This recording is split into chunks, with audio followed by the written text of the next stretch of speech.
Can anybody hear me on that? Everybody hear me? Okay. 11 deaths, 6 suicides. That's the point. All right, let's get to our agenda. First thing we want to do is approve the minutes, and I call on Vice Chair Pettis-Reed. Mr. Chairman, I have read through the minutes. I have not found anything in disorder, and I move they be approved as they were sent out. All right, I got a motion. I got a second. Second. Second, Commissioner Johnson. All those in favor say aye. Aye. Opposed? Let's move on. Next is confirm airport authority vacancy. There will be no discussion on this. It will be an up and down vote. So the mayor has confirmed Gary Davis. So we're going to go ahead and Rachel, we're going to call this on a roll, and we'll vote up or down, no or yes. Everybody understand? All right, let's go. Commissioner Beverly? No. Commissioner McAdoo? No. Commissioner Rather? No. Commissioner Paul Johnson? No. Commissioner Pettis-Reed? Yes. Commissioner Cush? Chairman Harris? Yes. All right. Mayor, do you want to take this time right now? Thank you, Chairman. So a bit about the process, because I know the last time this was before steering back at the March meeting, there was a little bit of misunderstanding and about this process. This particular committee, as I understand it, Nick, and if I'm mistaken, please interrupt and correct me, because I think process is important. But this committee makes a recommendation by virtue of that vote, and necessary sends that recommendation neutral or no recommendation onto the county commission for final determination. This is the mayor's appointee. Having said that, I do believe it's important for the steering committee to have a vote, because that's a sense of a vote of confidence. Prior to my recommendation of Mr. Davis, I received no contact from anybody with regard to this appointment. And so I contacted Mr. Davis and asked him if he would be willing to serve. He said yes. I also understand that there may be a miscommunication between the Rutherford County Smyrna Airport Authority and the mayor's office about how that process was to move forward. But it is my understanding that any division that may be created as it relates to moving Mr. Davis's nomination forward to the commission is not in the best interest of the county. So with that, Mr. Chairman, I would respectfully ask to withdraw Mr. Davis's name from consideration. Is there anybody you want to consider? Yes, Mr. Chairman, I would like the committee, if it would, consider Ms. Helen Colvin for the position. Ms. Helen Colton. Ms. Colton here? Colton, would you like to say anything? Are you good? All right, this is an up and down vote. All right, up and down. Go ahead. Commissioner McAdoo? Yes. Commissioner Rather? Yes. Commissioner Paul Johnson? Yes. Commissioner Reed? Yes. Commissioner Beverly? Yes. Commissioner Cush? Yes. Chairman Harris? Yes. Motion passes. Congratulations. Thank you, Mr. Chairman. All right, let's move on. We need to confirm CCRC vacancy for a 3-year term, July 1st, 2023, July 1st, 2026. We have 2 applicants, Mike Curtis and Faye Elam. Faye is a reappointment, I believe, also. So, Ms. Elam, I'm going to ask you to come up first and introduce yourself to everyone on the committee. And Mr. Curtis, you come next.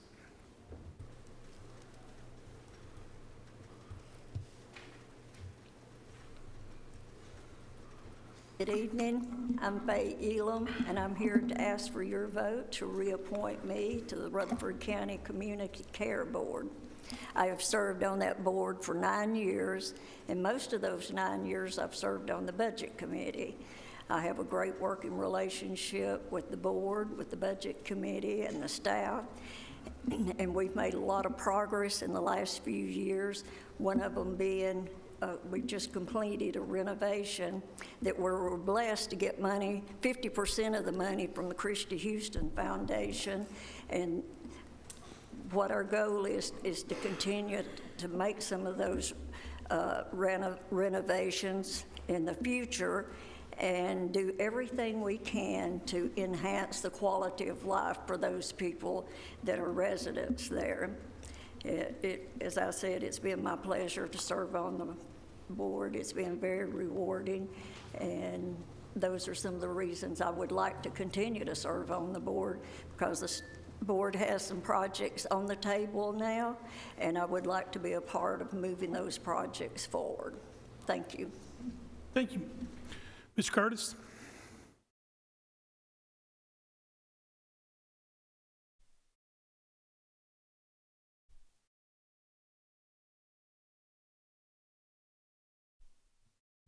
Thank you, Mr. Chairman, Mr. Mayor, members of the committee.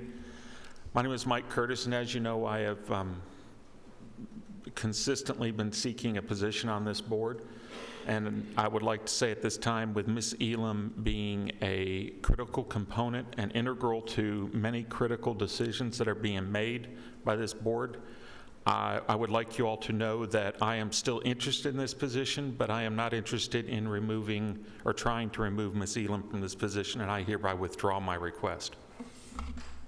Okay. So we have one spot. Do we need to vote on that? It will be voting on one spot for Ms. Elam. Ready? Go ahead. Commissioner Rather, Yes.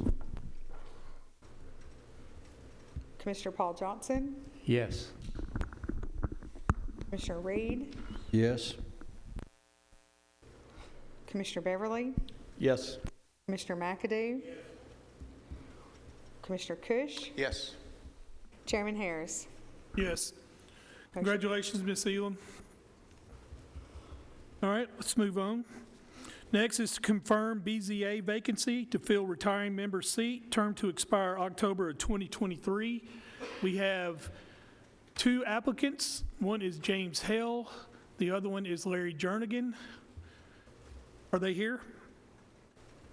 Mr. Hales. Mr. Hale, come on up and introduce yourself. Is Mr. Jernigan here? Okay. Go right ahead. All right. Thank you very much. My name is Patrick Hale, or James Hale. I've grown up here in Rutherford County. Let's see, I went to Rockvale, McFadden, Riverdale, MTSU for my bachelor's degree in agriculture, and then I went back for my master's in finance and marketing. I grew up in Blackman, and my family and I, we currently live out in the Christiana area. We have a small beef farm out there and a little hobby farm, if you will. As far as, joining the BZA, I've been to one of the meetings lately to see how things were ran. And let's see, Mr. Beverly's helped me out to kind of coach me through everything to learn how everything works, and I truly appreciate that. But I also, right now, I teach Awana, so if you're looking for somebody that can negotiate, 3rd grade to 6th grade boys, that is a group that likes to negotiate. Let's see, that's really where I am. We have a small business, a family small business, that we have in Warren and Coffee County, so I've been through the planning issues before with that. Being able to ask questions of people is no issue for me. I ask for your vote, but also ask if you have any questions that I can address while I'm up here. Any questions? Thank you, sir. All right, we have two. We're voting for one. It is, let me get back to it, Mr. Hale and Mr. Jernigan. All right, everybody understand, we're voting for one. Go ahead, Rachel. Commissioner Paul Johnson. Mr. Hale. Commissioner Reed. Mr. Hill? Commissioner Beverly. Mr. Hale. Commissioner McAdoo. Commissioner Rather. Mr. Hale. Commissioner Cush. Hale. Chairman Harris. Mr. Hill. Congratulations, Mr. Hill. All right, let's go. We got 3 vacancies for the Industrial Development Board. They are Jimmy Evans, Larry Sims, and David Waldron. All 3 of these are on the IDB board as of now. These are 3 openings for a 6-year term. So everybody knows that I've been trying to educate the public on how the IDB board works. It's a very, very important board. So is Mr. Evans here? Jimmy, would you like to come up and say something? It's everybody just kind of introduce yourself and let us know who you are. Yes, sir. Hi, I'm Jimmy Evans, and I've had the pleasure of serving on the IDB for the last 12 years.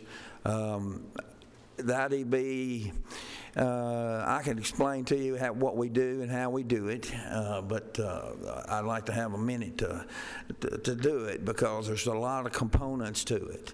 So experience is really important, and in the past, it's been important. We've done some good things, and we've got some projects cooking, and a lot of big industry looking at Rutherford County, looking at coming this way and bringing jobs. I served on a commission from 98 through 02. I was budget chairman for 3 of those years, and I just ask for your vote and your support. And if you have any questions of me at any time about the IDB, you call me, and if I can't answer it, I'll call and get our attorney on. He'll answer it for us. Thank you. Thank you, Mr. Evans. Ms. Sims here? Is Mr. Waldron here? Come on up, sir.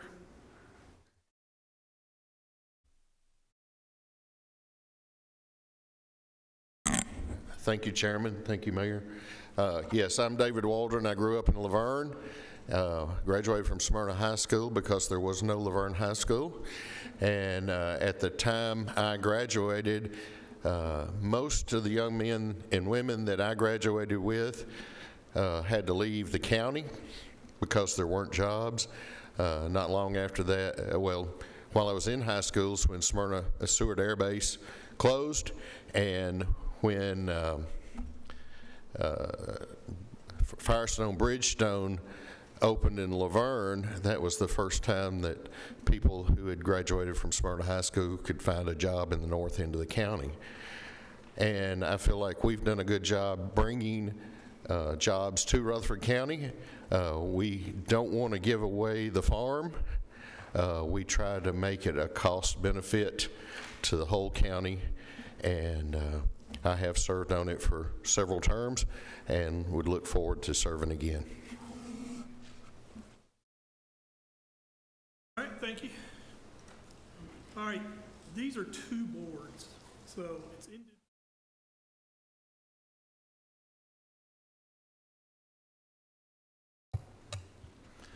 Blame you for that. This is for the Industrial Development Board and the Health and Education Facilities Board, all right? So we had 3 applicants, we had 3 spots.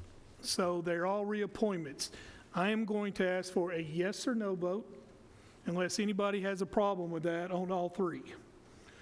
So if anybody has a problem with that, speak up now. Seeing there's none, go ahead, Rachel.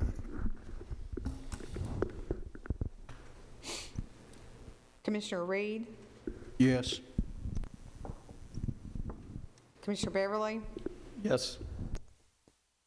Commissioner McAdoo. Commissioner Rather. Yes. Commissioner Paul Johnson. Yes. Commissioner Cush. Yes. Chairman Harris. Yes, congratulations. So when y'all do go back to your board, Jimmy and Larry, let them know that this committee wants to have a better relationship as far as understanding and communicating with the IDB board to educate us as well as the public on exactly what goes on and the operations. Thank you, sir. I appreciate it. All right, next is 2 vacancies for the library board. These are, the 2 applicants are, Cody York and Philip King. They're both reappointments, and at this time right now, they are meeting, so they would have been here, but they're in a meeting right now.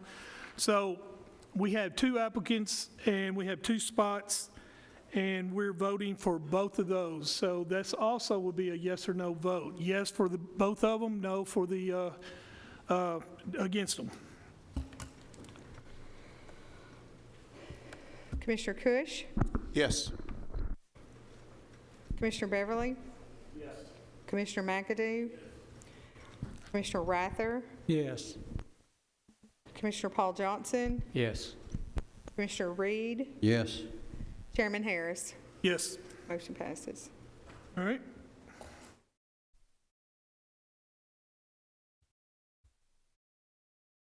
All right. This is going to be, everybody needs to pay attention to this because it's a little complicated. All right. Next is our detention center commissioners. We have 3 vacancies. This is for a 2-year term. We have 1 vacancy for a 1-year term. So we're going to listen to everybody, and then we're going to vote for the first 3 for the 2-year term.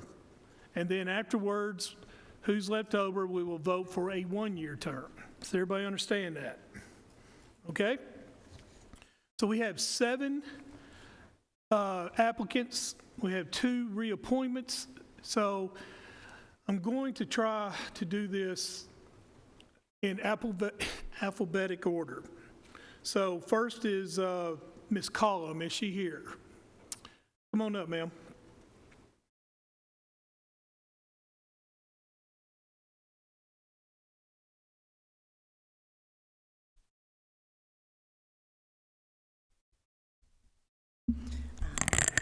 I think all of you are aware, I was appointed last year. I believe everyone was on this committee except for Commissioner Beverly as the mayor, and Mr. Christensen. And Judge Daniel can tell you, if you're on this committee, you need to like to read. Our first meeting, we were provided with about 1,200 pages of documents, and I think we've probably done easily another 1,200 pages since then. We've met 8 times. We have toured the juvenile detention facility. We have had the ability to look at the monthly reports that go to the Public Safety Committee. We have requested some additional reporting be done to our board in regards to what are the charges of the young people being kept in the detention center, what county did they commit those offenses in, what is their age, and what is their next court date, and we have found that to be very helpful.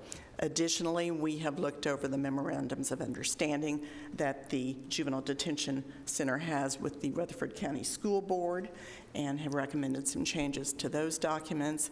We also took on the project of going through the standard operating procedures.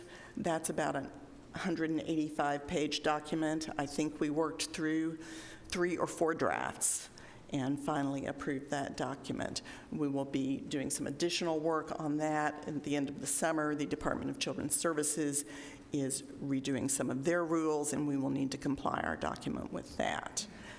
I would like to continue to serve, and I hope you will consider me. Any questions? Thank you.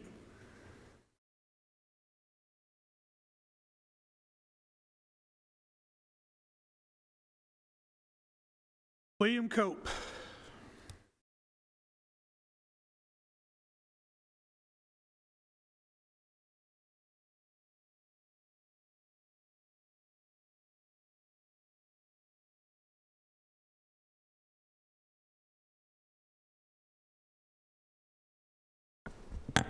Good afternoon, Chairman Harris, Commissioners.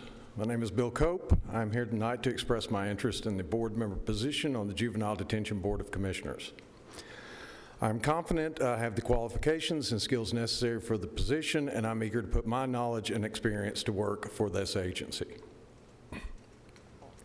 Rutherford JDC is an agency I've followed for quite some time now, and I admire the work they're doing in our industry. I am passionate about the organization's mission, and I believe I can contribute toward it in an impactful way.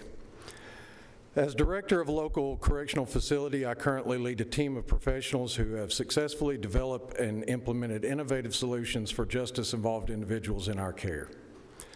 I have a deep understanding of correctional management and correctional policy, as I've spent nearly 30 years in the field, mostly in management positions.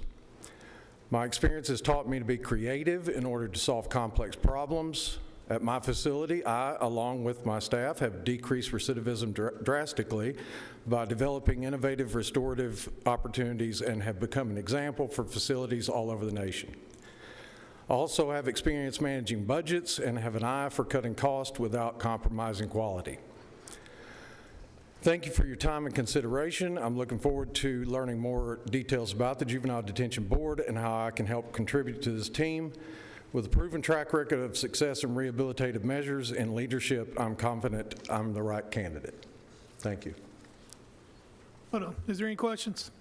All right, I have a question. And once I ask this question, I'd like Ms. McCollum to come back up here so I can ask her this question. So my question is, Mr. Cope, why do you feel that this board is so important for our county? Well, as I said, I've spent nearly 30 years in corrections and seeing the impact that incarceration has had on them. There have been times when I've had grandfathers, fathers, and sons all in the same facility. And I know that the importance of rehabilitation and restorative measures when it comes especially to our youth really is going to shape our future as a community. And I know that my role in this board is not solely just to make decisions, but to rather provide current knowledge, critical thinking, analysis, and increase the confidence of the decision makers that are already there. Does that answer that? Everybody good? Thank you, sir. Thank you. Ms. McCollum? I apologize. I don't know what I was doing. I fixed it.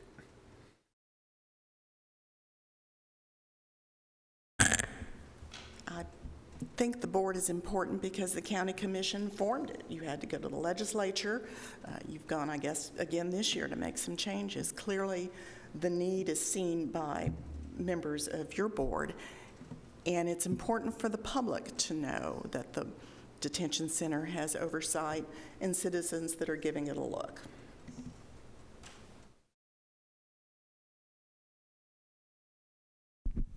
Mr. Chairman, Yes, sir. what's her name? Ms. McCollum. She was the first applicant. I believe it's, Mr. Chairman, I think it's Ms. Cullum. Ms. Cullum. Come on, guys. Y'all got to give me a break. All right, next is Mr. Daniel.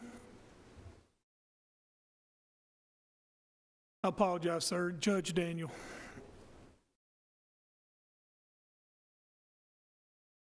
Good afternoon.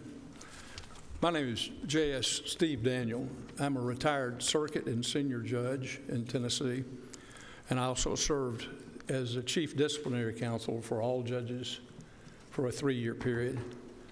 I became interested and applied for the position last year and was appointed. My interest was to ensure that, based on the federal lawsuit, that the detention board would meet the standards of due process in their operation. And I'm very interested in seeing that process take place, and Ms. Cullum has outlined some of the things that we have done in this last year, primarily revising the SOP about how a young person would be detained in the facility. And my interest is to see that proper process takes place so that the county does not have exposure for inappropriate placement. In addition, there are a number of initiatives that are critical to helping young people get reoriented and refocused as proper citizens, and it's a challenge educationally to do that, and I'm interested in seeing that done. Unfortunately, many of the, we call them residents, have very serious charges, very serious felonies, and they're not easily going to be improved, but every effort should be made to do that. So that's my interest, and I'm asking to continue in that service. Any questions? I got two questions for you, if you don't mind. Yes, sir. One, I think you kind of answered a little bit, but I'd like you to answer it again. Why do you feel this board is so important for this county? Well, I think it's critically important in this county because it's a unique situation. Not every county has a juvenile detention center, and we're providing some important services, and we're also making those services available contractually with other counties. But the important thing about this particular board is to give some input to the day-to-day leaders about maybe things that they're not thinking about as far as the importance for the organization to be credible and effective. And Judge Daniel, do you feel that this board, after you've already served on it for a year, is going in the right direction? Yes, sir, I do. I think we've made some really positive steps in setting forth the ground rules about how to operate the detention center. All right. Any questions for Judge Daniel? Thanks, sir. Next is Anita Herron.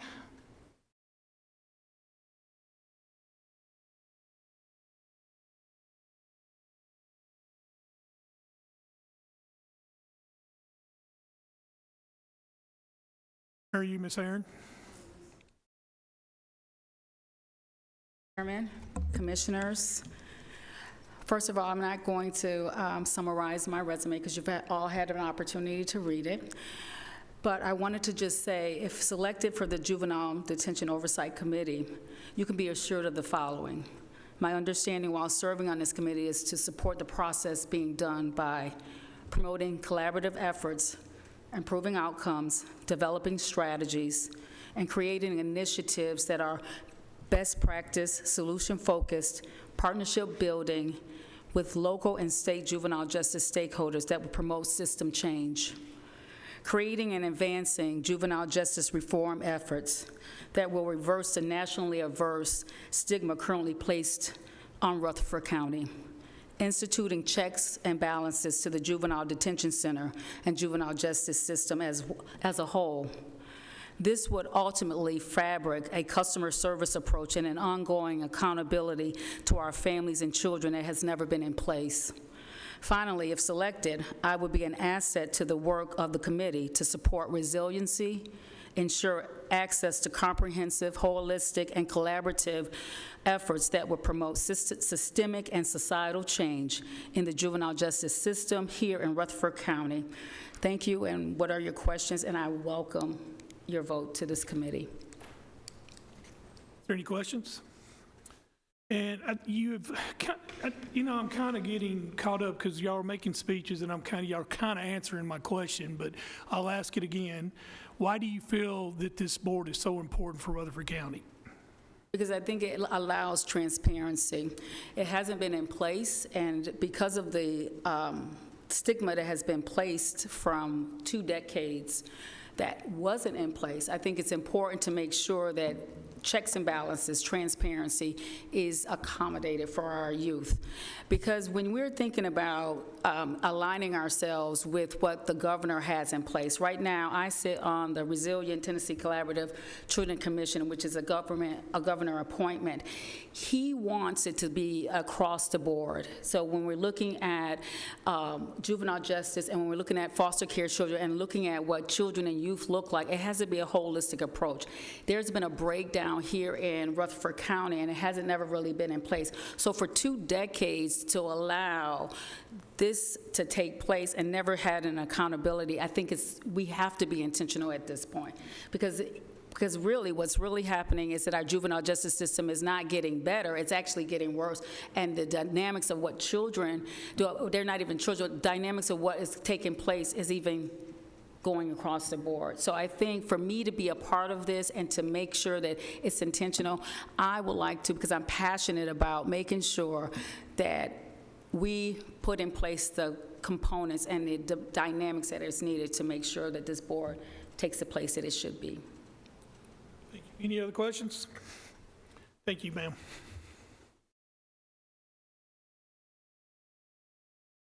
Mr. Christopher Johnson.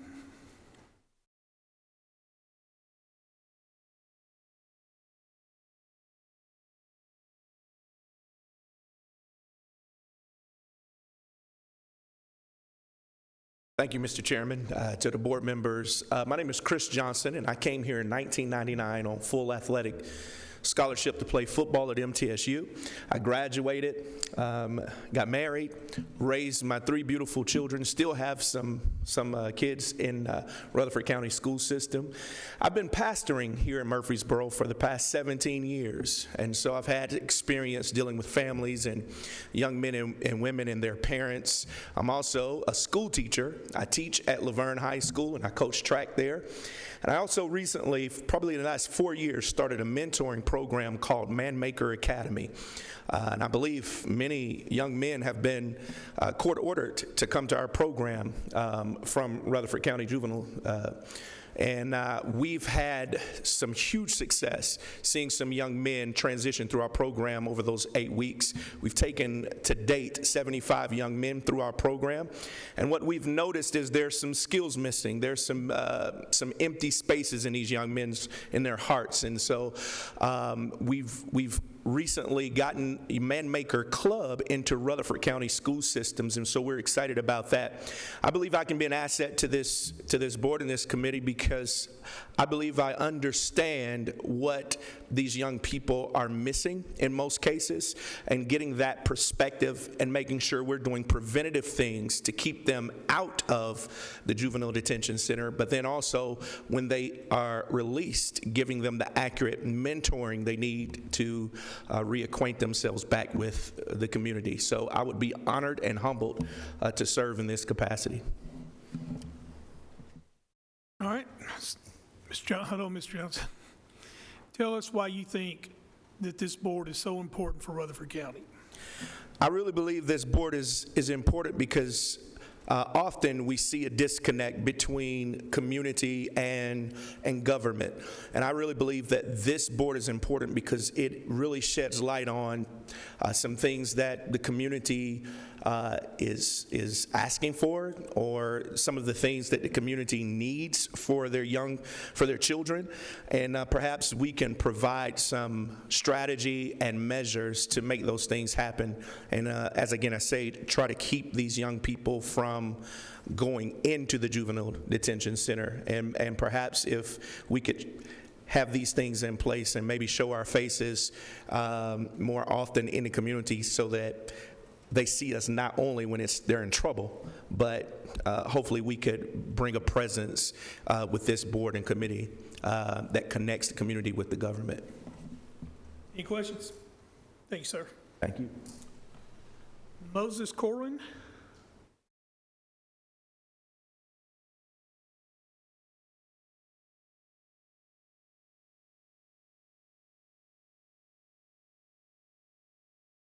This board, my name is Sean Moses. I go by Sean. My first name is Corwin. I pastored here for 21 years. I have 3 barbershops here that's been strategically placed in the city and 2 salons.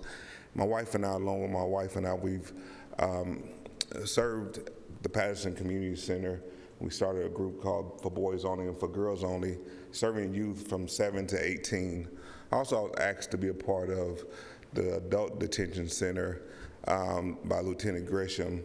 And when I was there, I noticed that there was a disconnect there with our men. I started a group called Saving the Male Seed. I saw where there are strong, godly men, we have strong, godly families. Where there are strong, godly families, we have strong, godly churches. With those strong, godly churches, we have strong, godly communities, and it goes into our nation.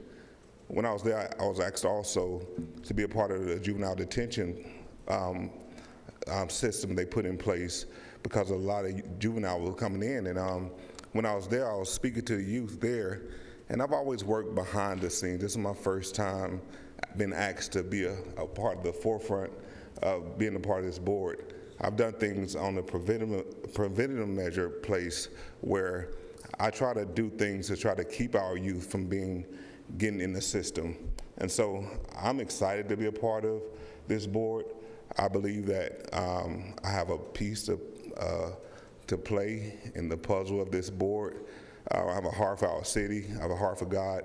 I've been here for 30 plus years, and I'm ready to roll up my sleeves and do whatever it takes to provide and to give the influence I have in our city. Why do you feel this board is so important for Rutherford County? I truly believe that our strength is in our togetherness, and to have that accountability piece in place where I believe that each gift supply another's lack. I have a gift that supply their lack. They have a gift to supply my lack, and we all have something we could bring to the table to bridge that gap as it relates to our community and law enforcement. Any questions? Thank you, sir. All right.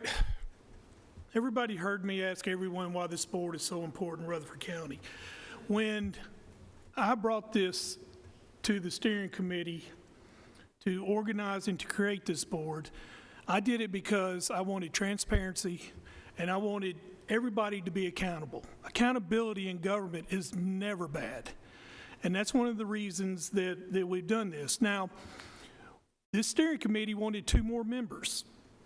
And I agreed with that, and I think that we need that. Now, in my opinion, as chairman of steering, I believe this board is one of the most important boards in our county.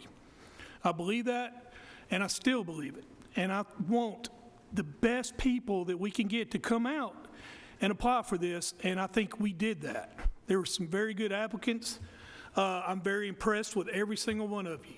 So here's what we're going to do. We have 3 positions. We have 7 people, 3 positions. All right? We're going to vote for 4 people. Do we understand? Go ahead.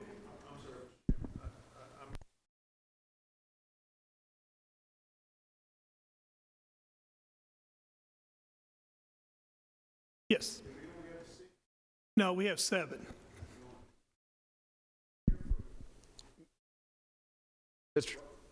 From who? Mr. Chairman. Ms. Rachel sent out an email. Ms. Wright was unable to be here, and she kind of put a blurb on that email about what her passion and what led her to apply. Correct.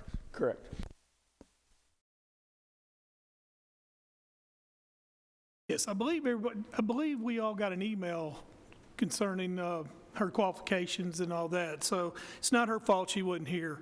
So she needs to be considered as well. So we have 8 people. All right? 7 people. Just going to call recess and reboot. One of those days. Okay, 7 people. We have 4 spots, but we're going to vote for the 3 2-year spots. All right? So what I want to do is out of these 7, I want to do 2 votes. I want to do a 4 and then a 3. Understand? We're voting for 4 people, and then we'll vote for 3. All right? Is everybody ready? Go ahead, Rachel.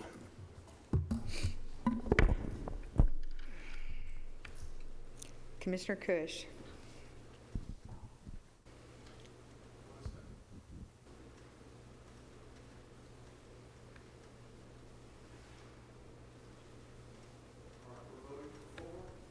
Yes.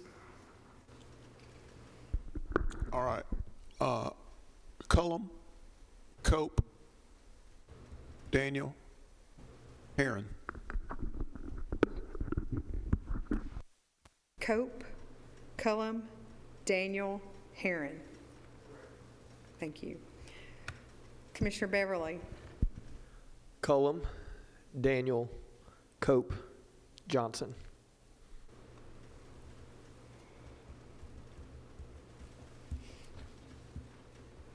Cullum, Daniel, Cope, Johnson. Thank you. Commissioner McAdoo.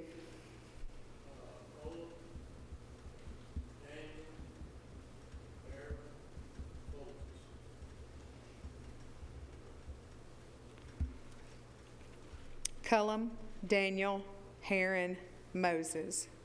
Is that correct? Thank you. Commissioner Rather. Cullum, Cope, Daniel, Heron.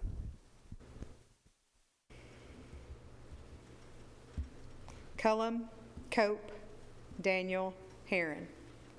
Thank you. Commissioner Paul Johnson.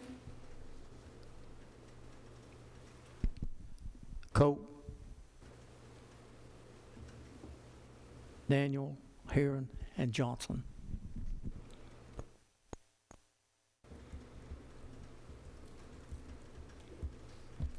Cope, Daniel, Heron, Johnson. Is that correct? Thank you. Commissioner Reed. Daniel, Johnson, Corrin, and Cope.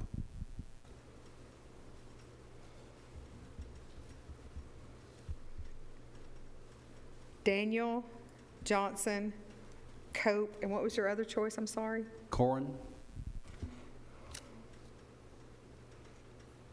Corrin. Mr. Moses? Okay. So Daniel, Johnson, Moses, and Cope. Chairman Harris?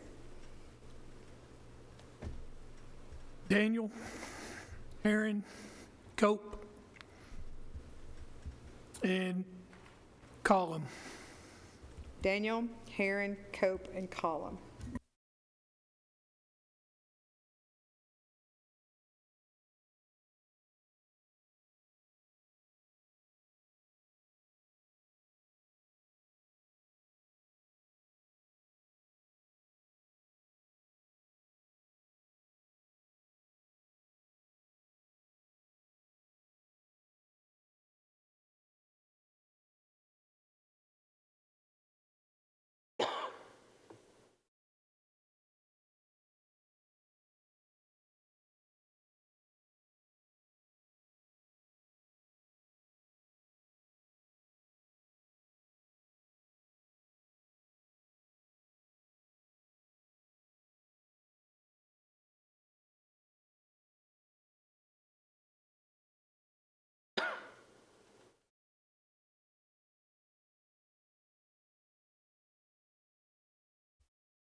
Daniel, Cope, Cullum, Heron.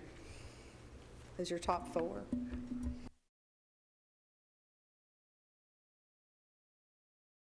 Okay.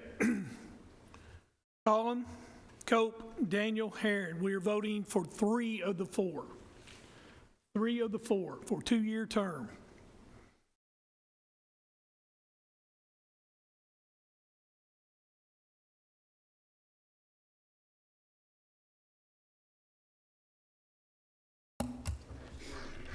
Are we ready?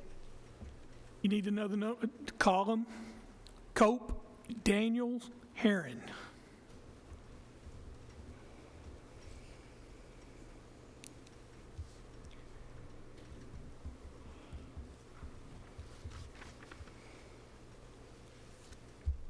Ready? Yep.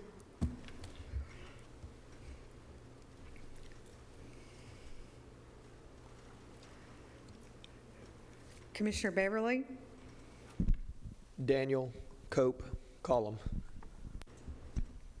Daniel Cope, Column. Commissioner Cush, Daniel, Column, Heron. Daniel Cullum Heron. Commissioner Reed,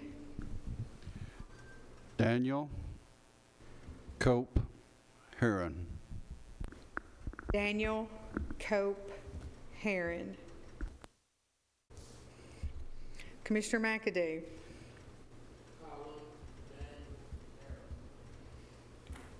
Column Daniel Heron.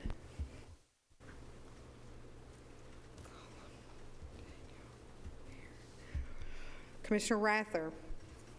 Column, Cope, Daniel.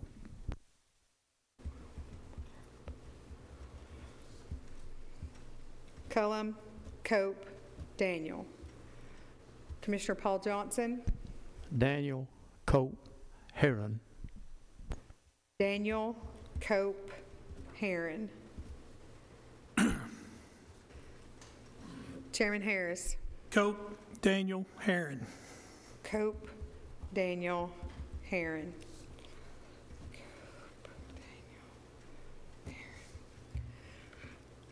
Daniel Cope Heron.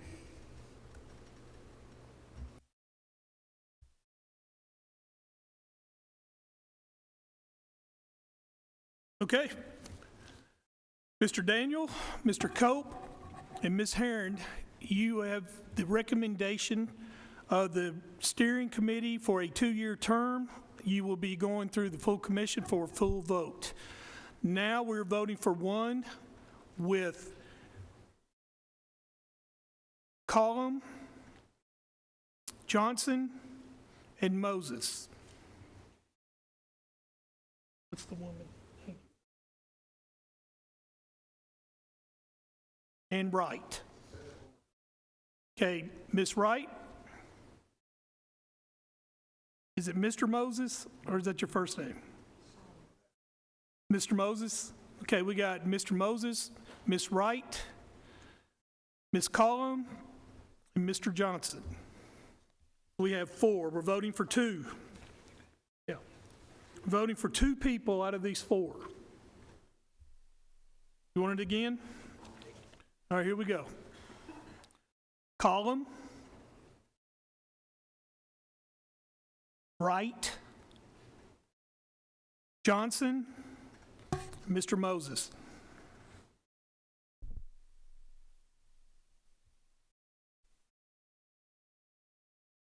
All right, we're voting for 2. This is for a 1-year term. Voting for 2. All right?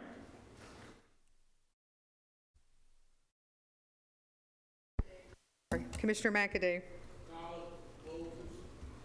Column Moses. Commissioner Reed. Johnson and Moses. Johnson, Moses. Commissioner Cush.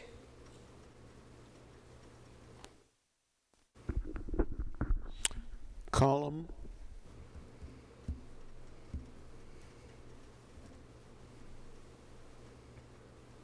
Moses. Column and Moses.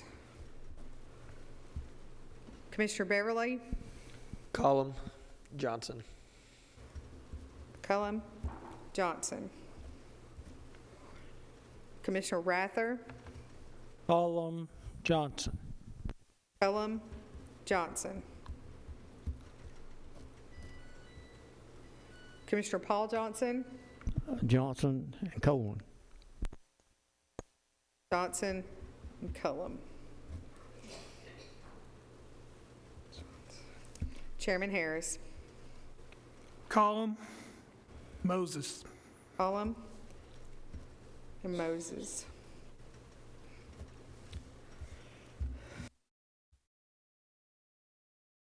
if I can, Mr. Chairman, if I can interject, 'cause I think Rachel's looking at me. It looks like you've got Ms. Cullum with 6, and then a tie between Johnson and Moses. And this is, there's one spot to be filled here. So I think the idea, Chairman, as you suggested, was to vote for 2, get it down to 2, and then vote for 1 out of those 2. So Ms. Cullum would advance to the final round. Yep. And now you're going to have a runoff between Johnson and Moses, and whoever wins that will get us down to 2, and then there'll be a final vote between Cullum and whoever wins between Johnson and Moses. Sounds good to me. It's Monday night. Let's make it fun. All right, here we go. We are voting between Johnson and Moses to go to the final round. Go ahead. Commissioner Johnson. Johnson. Johnson. Commissioner Beverly. Johnson. Commissioner Rather. Johnson. Johnson. Commissioner McAdoo. Moses. Commissioner Reed. Johnson. Johnson. Commissioner Cush. Moses. Moses. Chairman Harris. Moses. Johnson. All right. Now it is Cullum and Johnson. Voting for 1. Cullum, Johnson. All right, when you're ready.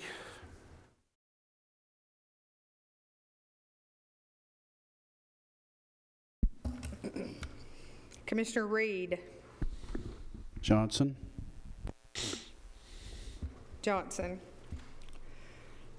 Commissioner Rather. Cullum. Cullum. Commissioner Beverly. Cullum. Cullum. Commissioner McAdoo. Johnson. Commissioner Cush. Cullum. Cullum. Commissioner Paul Johnson. Johnson. Johnson. Chairman Harris. Johnson. Johnson. Mr. Johnson, congratulations. You're on the, recommended by the steering committee. Ms. McCollum and Mr. Moses, rules of the commission state that if a county commissioner recommends you, you will be able to come to the floor for a vote. So you can be nominated even though you didn't get a recommendation from the steering committee. So congratulations to everyone. Thank you.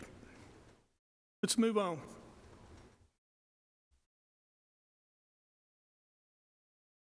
Next is HR report. Is Sonia here? Oh, Liz.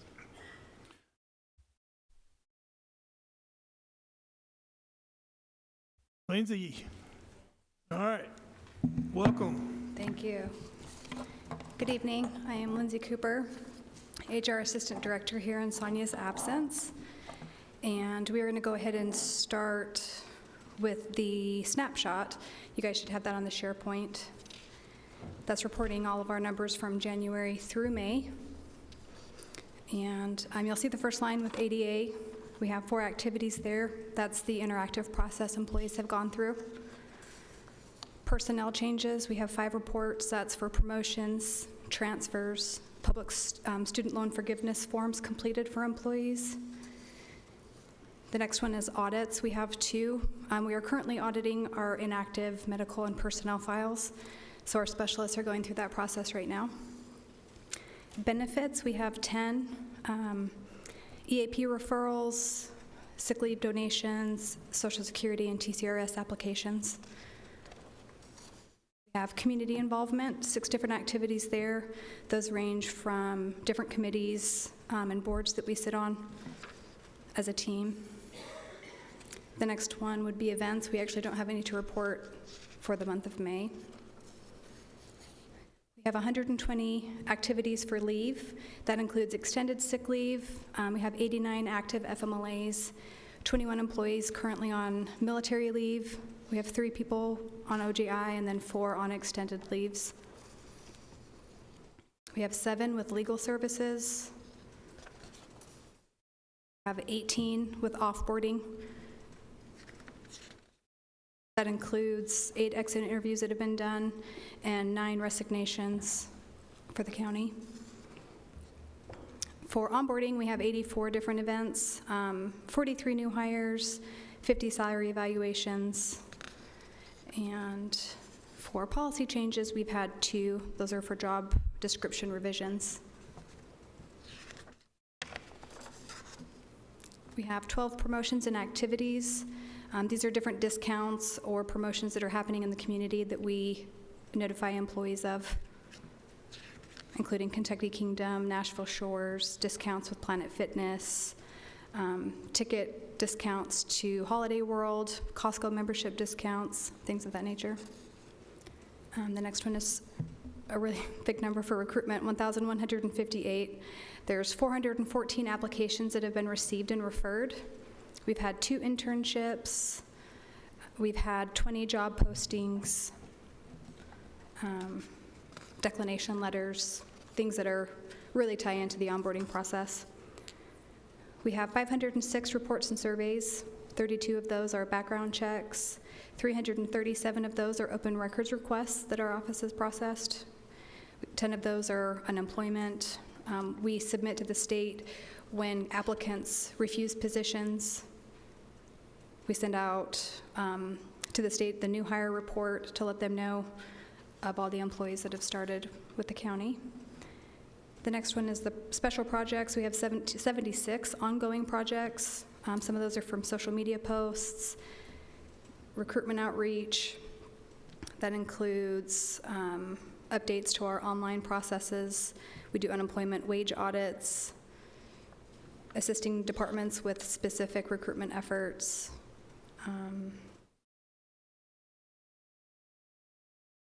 Different tasks within the office. For evaluation and testing, we've had 97 activities. 32 of those are background checks, pre-employment, post-offer testing,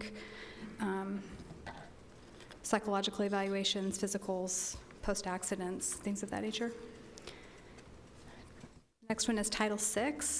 We've had 62 requests for interpreters, and 61 of those were Spanish for the month of May. And the last one on this is training. We have 902 activities for the month of May. 743 of those were Title VI. That was done through the new online platform. We've had 31 employees trained on HIPAA, handbook, drug-free workplace, business ethics, and we had 1 financial seminar for the month of May. So that's it for the snapshot. If you want to pull up, the next item is the position vacancies. That's going to be listed by location, has the date that they became vacant, and then what that job title is. We currently have 74 positions that are open, and that breaks them down. A lot of them are similar positions, but they're the same position within the same department, but for different position numbers, if that makes sense. And the last item is the applications, the open positions that we have posted right now, and it shows you how many applicants we have for each of those. So there's currently 20 positions posted on our website, and then you can see the corresponding applications. So convenience center attendant, we have a corporal for juvenile detention center. We have quite a few public safety positions available, kennel attendant, lead convenience center attendant, roll-off drivers, and then on the side you can see the accompanying number of applications that we've received so far. And that is the end of my report. 270. We have 226 applicants for 911 communications? Correct. How many of those positions we have open? I don't see it on here. Sorry, I'm putting you on the spot. No, you're fine. It should be called applications is the report. It's one position. We just have we've received 226 applications for that one position. Wow. Mm-hmm. Impressive. Absolutely. Is there any questions? Do I have a motion to approve her report? Mr. Commissioner Beverly, I got a second? Second. Commissioner Johnson, all those in favor say aye. Aye. Opposed?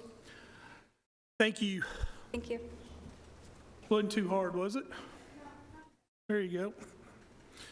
All right, next is, there's been a state law that has happened, and I'm going to let the county attorney to deal with this. What it states is that every committee has to have a public comment for each agenda for every committee that meets, I believe. I'm going to let Nick get in on this. Now, we have this for the county commission, the full commission. We can adopt those, or we can do our own. We don't necessarily have to do what the county commission is doing. So, for instance, they have 30 minutes, we can say 15 minutes. If they have 3 minutes to talk, we can say 1 minute, or we can say 5 minutes. We can do that if we want to do it for a committee. Is that correct? Yeah, yes, and if I can expound on that, that's a good point. So this item here is due to, as the chairman stated, a new state law that has passed but is not effective yet. It'll become effective July 1, and it requires that any governing body, that's a very broadly defined term, that has a public meeting is required to have a dedicated public comment period to allow citizens to comment on items that are germane to the agenda. Now, by way of a backstory or history, the county commission already has a dedicated public comment period at the, I think it's following our resolutions and our sympathies and all that on the agenda. And we, as you've seen on your SharePoint, there is already an existing written public comment period. It's somewhat dated. It was done in 2001, so over 20 years ago. And so now that this new state law has passed, I don't envision that this will be a marked sea change for our county. We already have a very robust comment period at the commission level. And this was, I think, passed due in part that there are many counties throughout the state that did not allow public comment or didn't provide for that. So fortunately, Rutherford County had already done that, at least for the commission meetings. What this is requiring us to do now is provide that same comment period for all of our committees and our boards. So the ones that immediately come to mind are our county standing committees, right? Steering, budget, property management committee, public safety, public works, health and education committee, and a purchasing committee. Those are what are called the standing committees. We've got a variety of other county boards and committees. There's the Conservation Board, the Opioid Committee, the Risk Management / Insurance Committee, the Records Commission, the Historic Courthouse Museum Board of Trustees, and a number of others, to which now those bodies will have to have a dedicated public comment period to allow citizens to comment on things that are germane to the agenda for that public meeting. Little carve out here. Our county commission meetings, we generally have allowed citizens to comment on anything related to county business. They're not necessarily constrained, and nor, in my experience, haven't been to just being able to comment on things that are germane to the agenda. I'd probably suggest that you continue doing what you've been doing with your county commission meetings and having that public comment period at the beginning of the agenda. For the standing committee meetings and the other boards and committees that I've mentioned, it may be, a suggestion would be to treat those a little bit differently and do what the law requires, which is to only allow public comment on things that are germane to the agenda. And that's not for any surreptitious purpose, but there's an orderly business that has to go on. And one thing we need to blend together is the ability to still transact orderly and timely and efficient business while also recognizing a citizen's right to speak. And so what I've placed before you is just a draft, updated public comment policy. The law does not require us to have a written public comment policy. It just says we've got to allow for people to speak on the agenda items at any governing body meeting. But for uniformity's sake, it's probably wise to go ahead and have a comment period policy in writing, and to update it now is the kind of the time to do that. So if you have it in front of you in your SharePoint, it's short. It's not really any longer than what our existing one is, but it accounts for a few things. So the first section if anybody has questions, let me know, but I just want to kind of go through this. So the first section talks about the Board of Commissioner meetings and the standing committee meetings. And how we do it now for Board of Commissioners is if a citizen wants to speak, they have to sign up on a sheet at the mayor's office at 4:30 the day of the meeting. The way that I've got this written, it would require the same sign-in procedure for the standing committees. That if someone would want to speak at a steering committee meeting, they would have to sign up the day of the meeting by 4:30 to do so. And the law that was passed allows the governing body to require a person to give notice in advance of their desire to offer public comment. So this is an acknowledgement of what the law is saying. And it wouldn't be, I don't think, too big of a change of pace to just do what we're doing with the county commission meetings, just do that for our standing committees so that everybody knows who's going to speak and what the topics they're going to speak on about. If you look here, there's a highlighted portion where it dissects it between what I just stated and what we're going to do for all the other boards and committees. Now, we have to keep in mind that Rachel does a lot for our county as the mayor's executive. And with that being said, I don't know logistically if for those other county boards and committees we want to similarly have a sign-up sheet that one has to sign up for the day of the meeting in the county mayor's office. Or alternatively, if we don't want to place that burden on the county mayor's office, because I'm not sure Rachel goes to the Conservation Board or the Agricultural Advisory Board or some of these other boards, that instead of requiring a sign-up sheet in the mayor's office for those other county boards and committees, instead just say that there'll be a sign-up sheet that'll be provided at the location of the meeting 15 minutes beforehand so that people can sign up, and then when the meeting starts, the list can just be given to the chairman. You've got on your agenda, you've got the public comment period ready to go, and he or she will say, we've got John Doe, Jane Doe, and they're going to speak on X. That's section 1. Section 2, again, you're not beholden to any of this, but it suggests that there only be a total amount of 30 minutes for any public comment period. And I can tell you, I've reviewed a lot of policies from across the state. They somewhat vary, but I haven't seen anything more than 30 minutes. And I think it's okay if you wanted to do less than that. But I also think it's important that it be reasonable, because the law requires us to give citizens the ability to speak. And so the way that this has been written, it says 30 minutes total, and each speaker has 3 minutes to speak, and they can't yield their time or consolidate it and give it to somebody else. If they just want to speak for a minute and give 2 to the next person, so the next person has 5, we can't do that. You get 3 minutes. And that if there are more than 10 speakers at the public comment period, then in excess of that, there'll be a pro rata reduction in the time. So I'm not a great mathematician, but if there are 20 speakers, the time is going to be reduced concomitant to the 30-minute period. We're not going to extend the 30-minute period. You got to fit them all in within the 30-minute period, and if that requires a reduction, equal reduction in time to everybody, that's how we would do it. Now, in my time doing this, ladies and gentlemen, I haven't seen more than 10 speakers on the public comment period of the agenda. We've seen more than that on rezoning requests in the Planning Commission. That's not what I'm talking about here. I'm talking about the general public comment period that's at the beginning of the agenda. So the likelihood of having more than 10 speakers is probably rare, but in the event that we did have them, you still have a dedicated 30 minutes, and then it's a pro rata reduction for speakers in excess of 10 speakers. Number 4, I talked about number 3. Number 4, except for meetings of the Rutherford County Board of Commissioners, all public comments and other county board of committee meetings shall be germane to the items listed on the agenda. I talked about that. And then number 5 talks about where on the agenda it would go. And number 6 is the same language from your existing policy that says this is intended to be a public comment policy and not a question and answer policy. So, Chairman, that's the synopsis of it. Just putting this up for discussion. Again, there's not a requirement that you have anything in writing.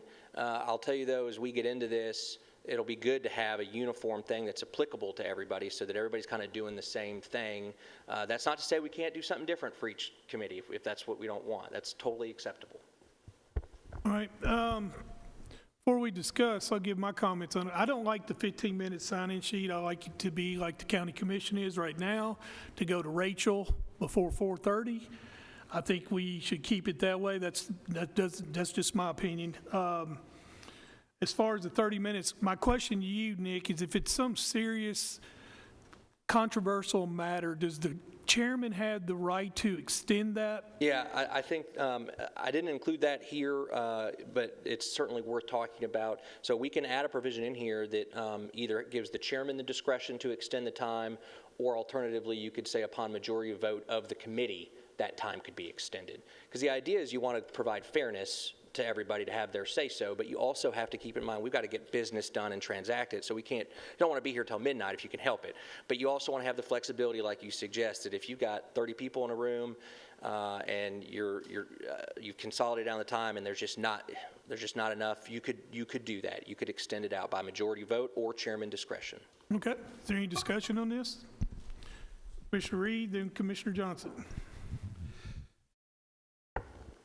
Mr. Christian, I've looked over this, and I've also looked at the previous one, I think, done in 2001 for the county commission. One thing it's specified in the county commission, item 6, a visitor will be strictly limited to speak for 3 minutes with the commission chairman keeping time with a displayed timer. I've thought so many times, and I'm sure Chairman Phillips over here has wished for that displayed timer, and I think now in 22 years, we haven't seen a displayed timer up here on this lectern that we have here.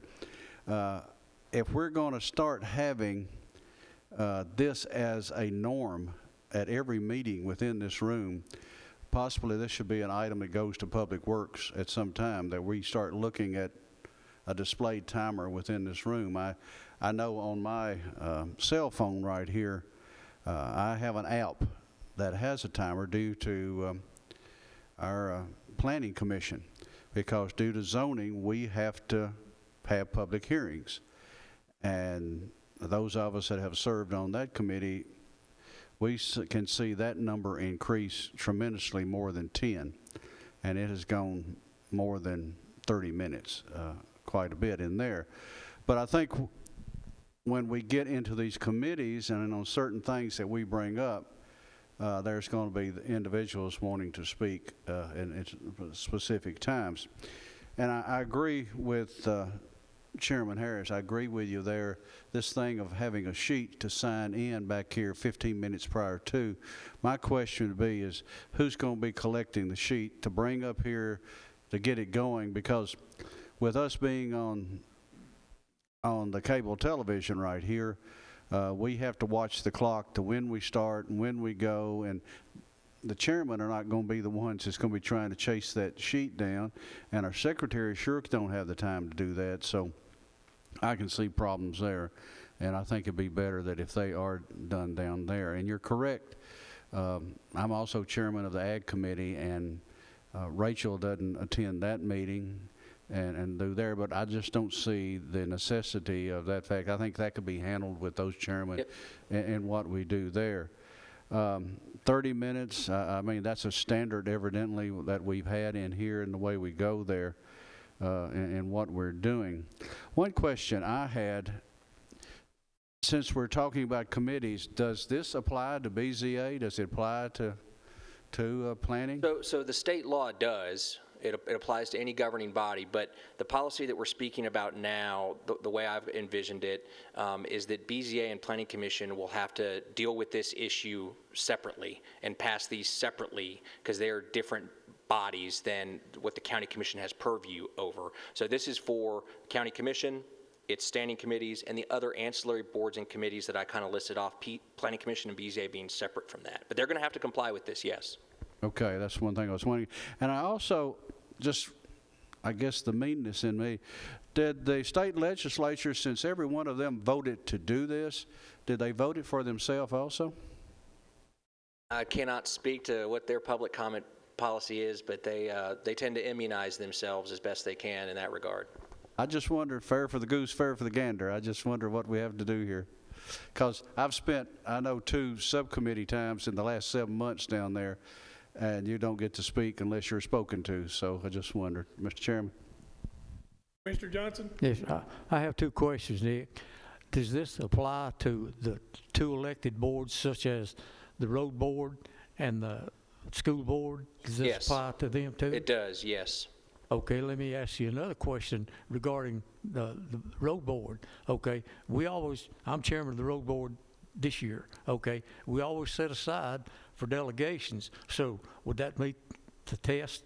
Or Ask me after this, and maybe me and you can hop on a call with Greg Brooks and look at the agenda and make sure that everything's kosher.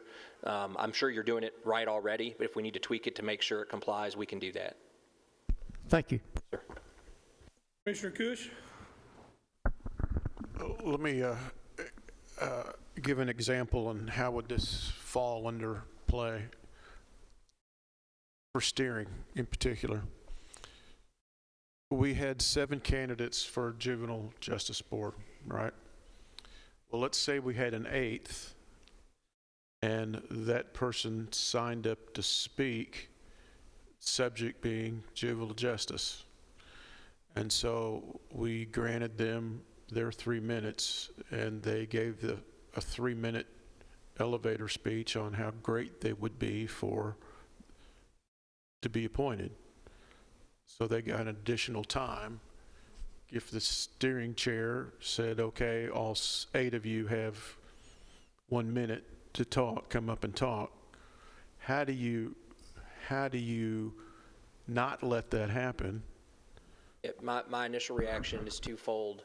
I'm not so sure, I guess it's just onefold. I don't think that allowing public comment to advance somebody's political campaign is a proper use of the public comment period and doesn't meet the spirit of what the law's intent is.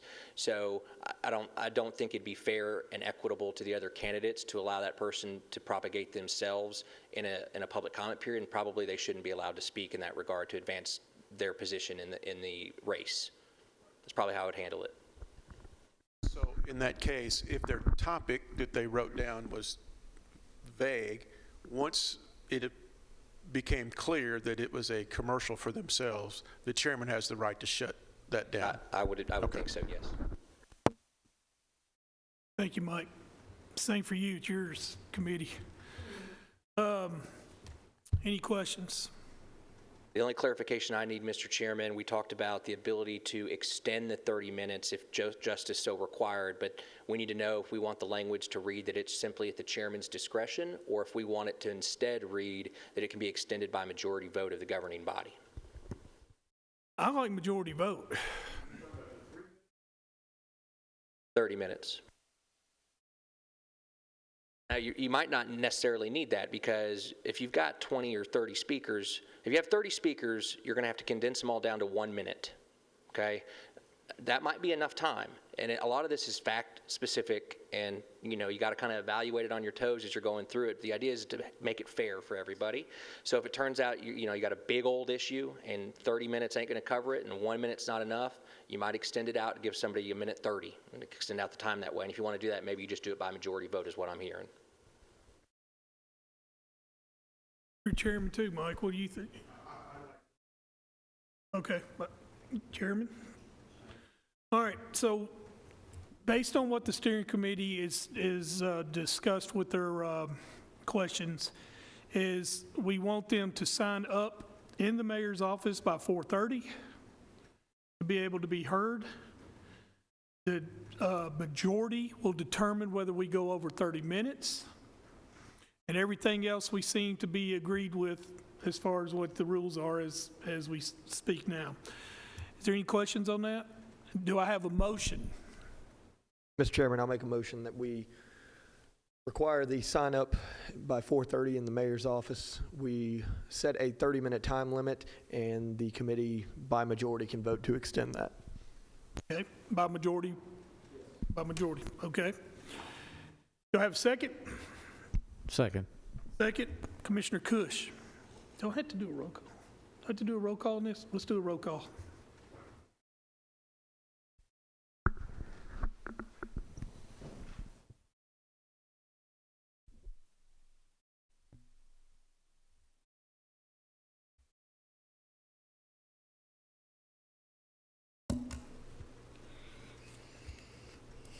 Commissioner McAdoo? Commissioner Rather? Yes. Commissioner Paul Johnson? Yes. Commissioner Reed? Yes. Commissioner Beverly, Yes. Commissioner Kush, Yes. Chairman Harris. Yes. Thanks, Nick. All right, next is our litigation list.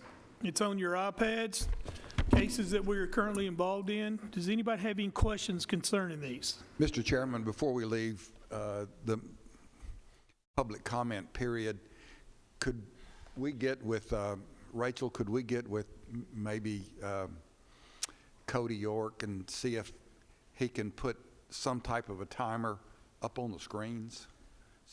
If we can do that, so we can go ahead and put a timer up on the screens. See if that's possible, and if you would kind of report to us and let us know what he says. Do we want to get to where the timer gets down to 10 seconds, starts blinking red?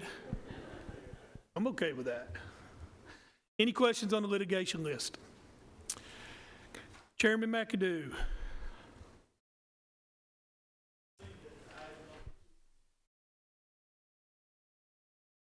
Yes, sir.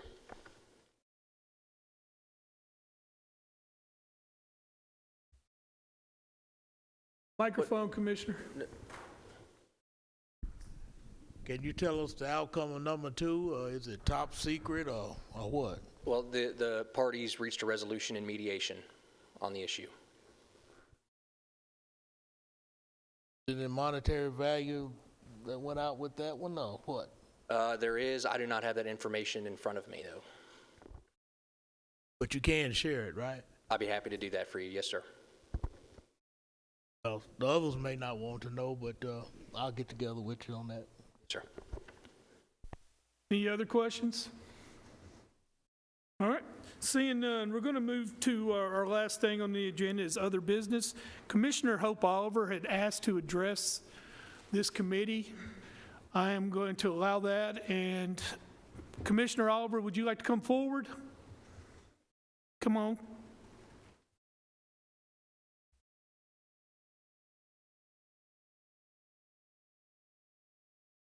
Now, I have a question when you can.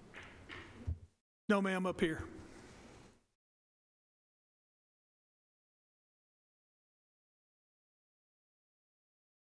Good evening. The resolution that you read before this committee is on record, so you don't have to do that again, okay? All right, go ahead. This floor is yours. Good evening. I am Commissioner Hope Oliver, District 1, and I am before you again to ask for our commission to send, I guess, a resolution of support of the Governor's Order of Protection laws to our delegation in preparation for their August 21st special session. And I will entertain any questions. As Chairman stated, I did read it. You should have a copy of it as well.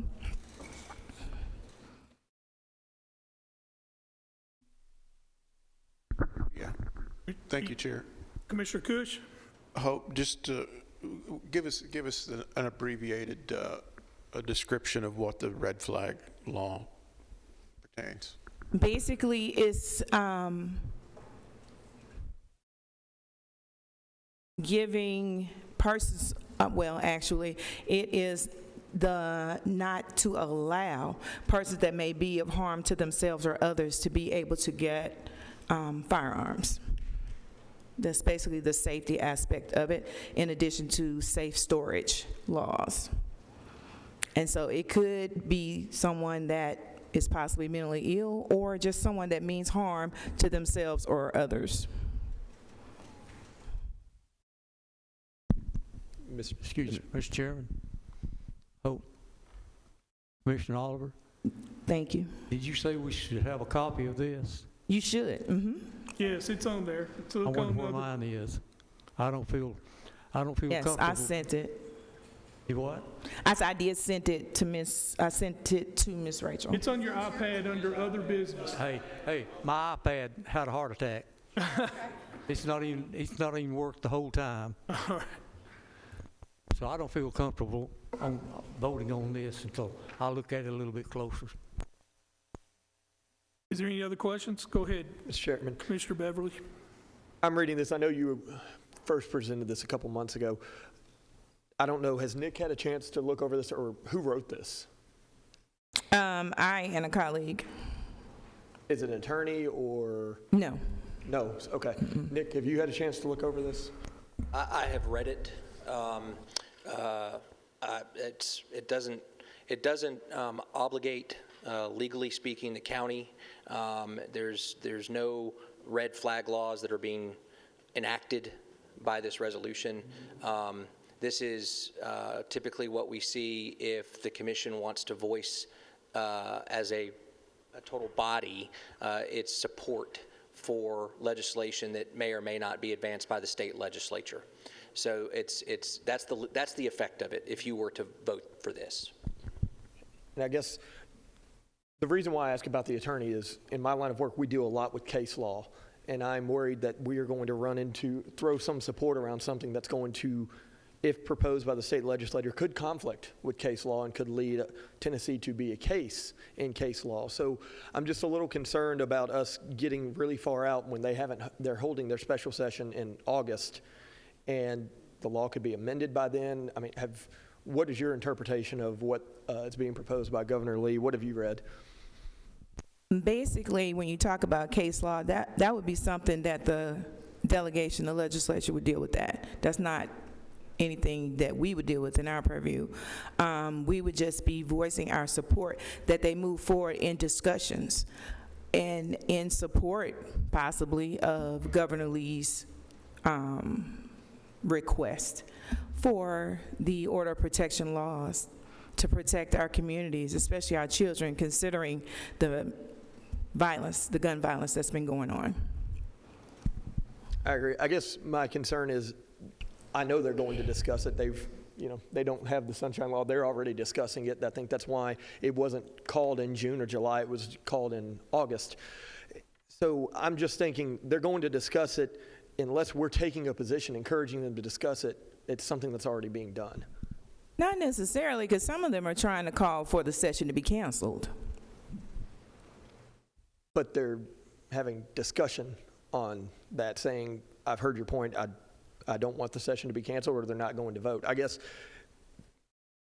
I see where the intent is here. However, it's a little too broad. I do feel like imposing sort and order protection of laws, in supporting that, we could state that we support something that could get struck down, and I just don't think that's something we need to be doing at this moment. I mean, that's something that we've already done when it came to the development impact issue, and that was struck down. I mean, it's just saying that we support, or we're asking our delegation to just hear what the governor has to say, have an open mind, and support order protection laws and safe storage laws.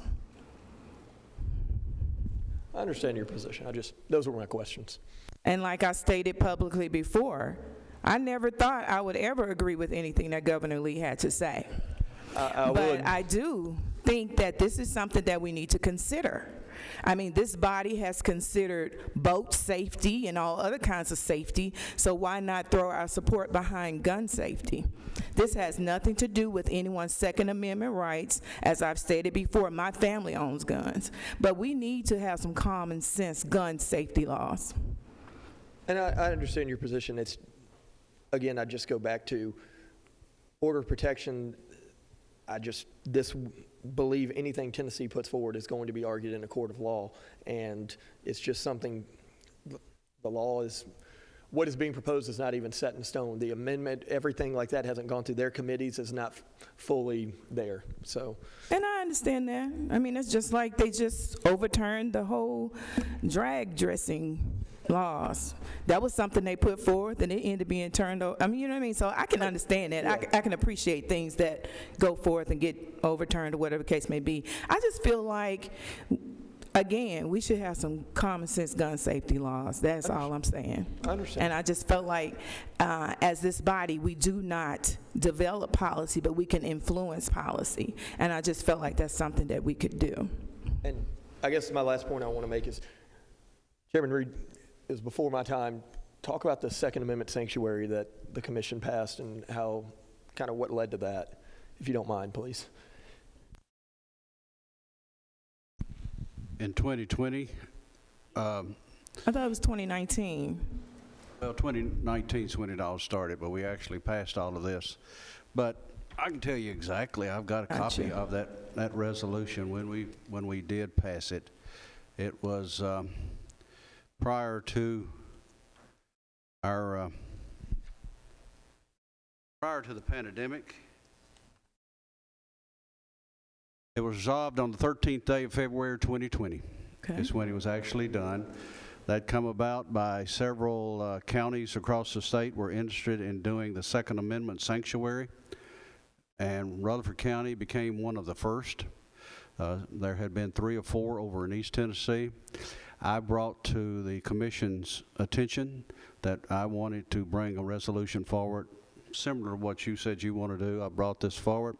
We ended up with 2,000 signatures on petitions to bring that forward. We brought forward the Second Amendment sanctuary resolution, and it was passed by unanimous vote by this commission right here for the Second Amendment and support.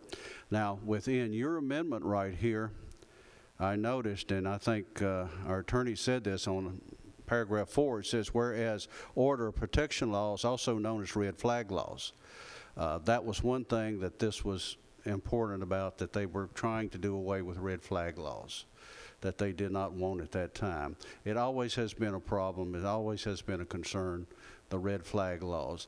Now, I think Governor Lee is talking about the fact of taking that language out of those things there. But that's what the Second Amendment was all about. Second Amendment sanctuary is about, was providing those protections for the Second Amendment rights of individuals.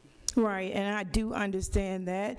And again, the language is something that this body could discuss, and they could take it out. I mean, you know, I don't have a problem with that. But just like our vice president has said, you might want to know if someone is having a mental break and then they're going to purchase guns and things of that nature in order to harm themselves or harm somebody else. You might just want to know that. And that's basically the only thing I'm asking, is that our body just kind of lets our delegation know that, hey, you should have an open mind. You should want to consider what Governor Lee is saying, because it's for the safety of our children and the safety of our community. Any other questions? All right, if I understand this, and I think I do, Commissioner Oliver is asking this committee to support this resolution and to send it to the full commission. Is that correct, Commissioner Oliver? That is correct. All right, so I'll need a motion. Do I have a motion? Motion to approve. I need a second.